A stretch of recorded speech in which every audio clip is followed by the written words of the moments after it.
Black Lives Matter. Je commencerai par dire que je ne suis pas tout à fait d'accord avec ce slogan, car pour moi, il signifierait tout simplement que la vie d'un homme de race blanche vaut mieux que celle d'un homme de race noire ou tout autre. Pourquoi ne pas tout simplement dire Every man's life matter? Does it sound good? Dites-le moi en commentaire si vous êtes d'accord ou pas. Eh bien, mesdames, messieurs, chers auditeurs, vous l'avez bien compris, nous parlerons ce soir de l'actualité qui défraie la chronique, de ces Noirs qui n'arrêtent pas de mourir sous les balles des policiers racistes blancs. Je vous raconterai l'histoire de Dylann Roof, ce jeune blanc âgé d'à peine 22 ans, raciste, qui est arrivé dans une chapelle de Charleston, la chapelle même qui avait été bâtie par des esclaves, et a tiré à bout portant sur 9 Noirs alors qu'ils étaient en pleine étude biblique.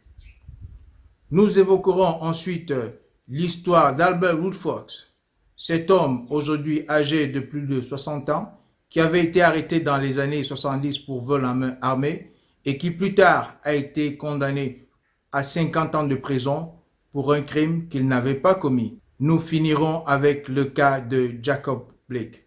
Alors même que nous n'avions pas fini de digérer la triste histoire, le triste meurtre de George Floyd, les policiers blancs des États-Unis ont récidivé en criblant de balles Jacob Blake dans le Wisconsin alors qu'il essayait tout simplement de regagner sa voiture où se trouvaient ses enfants. Mesdames et messieurs, restez connectés, nous vous revenons juste après le générique.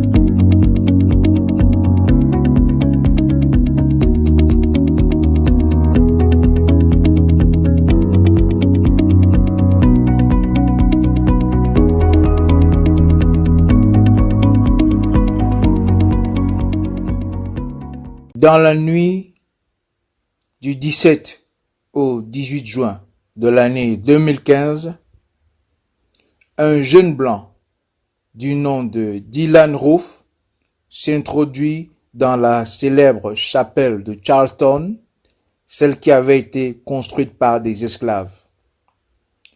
Alors que des jeunes noirs y sont pour une étude biblique, il ouvre le feu et tue à bout portant 9 Noirs avant de prendre la fuite.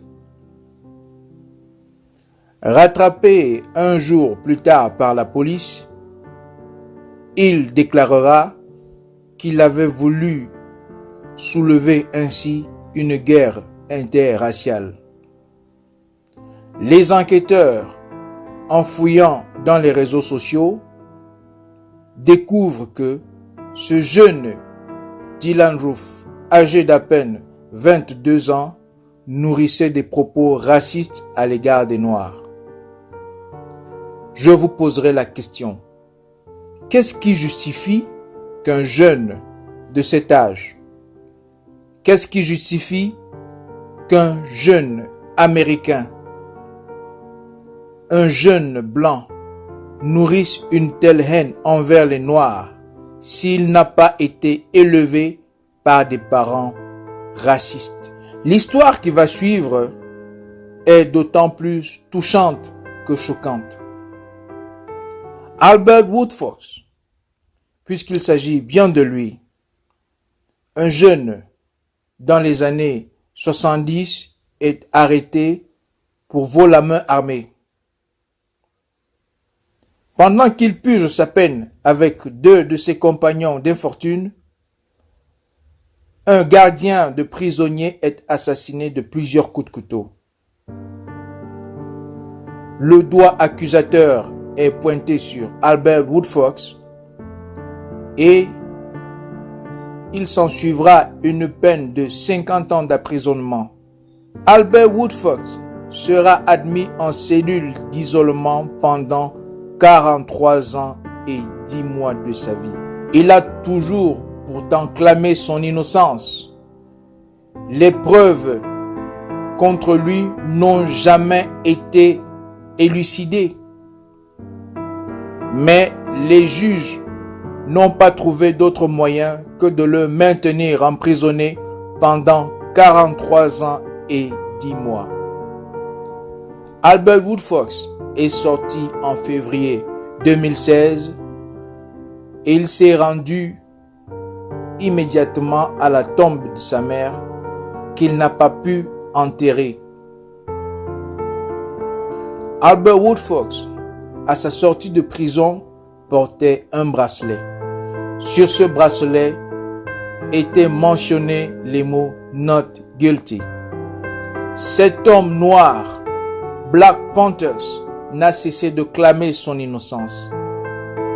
Et une fois sorti, il a d'ailleurs dit que c'était du fait de son appartenance aux Black Panthers qu'ils avaient été inculpés par la police. Voilà une autre histoire assez touchante et choquante que celle de cet homme à qui on a volé toute une vie. Il n'a pas pu avoir de femme, il n'a pas pu voir ses enfants grandir, il n'a pas pu assister aux obsèques de sa maman, tout simplement parce qu'il est un noir aux États-Unis. Il y a quelques mois encore, le décès de George Floyd avait suscité une indignation générale. Cela n'a pas stoppé certains membres de cette police américaine, certains blancs de cette police américaine qui ont tiré à bout portant dimanche dernier sur Jacob Blake alors qu'il se dirigeait vers sa voiture où se trouvaient ses enfants. Selon les vidéos qui circulent sur Internet, il est clair et bien visible que Jacob Blake n'était pas armé.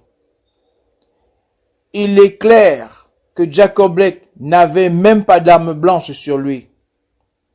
Il est clair que Jacob Blake n'a même pas agressé un seul des 3 policiers qui étaient autour de lui. Mais qu'est-ce qu'il a reçu? 7 balles dans le dos. Ce noir de 29 ans, jeune père de famille, père de 5 enfants, meurt sous les yeux de ses enfants. Pourquoi ne l'ont-ils pas simplement menotté?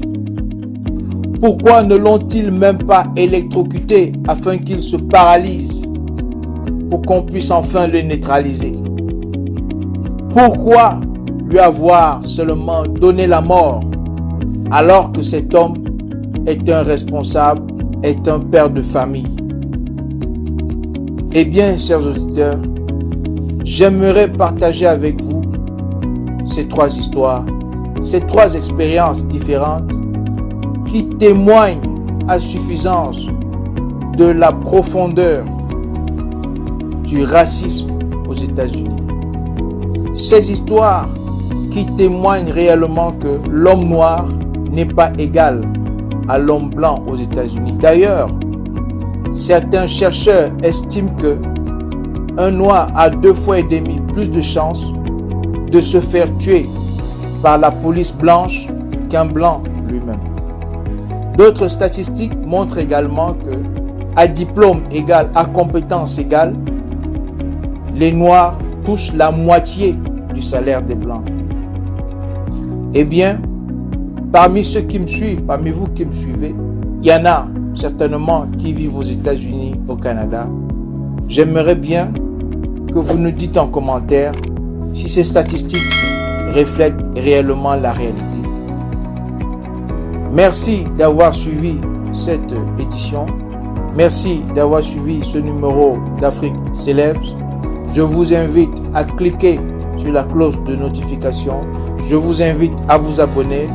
Je vous invite à partager dans toutes les plateformes où vous êtes abonnés. À la prochaine. À nous revoir dans un prochain numéro.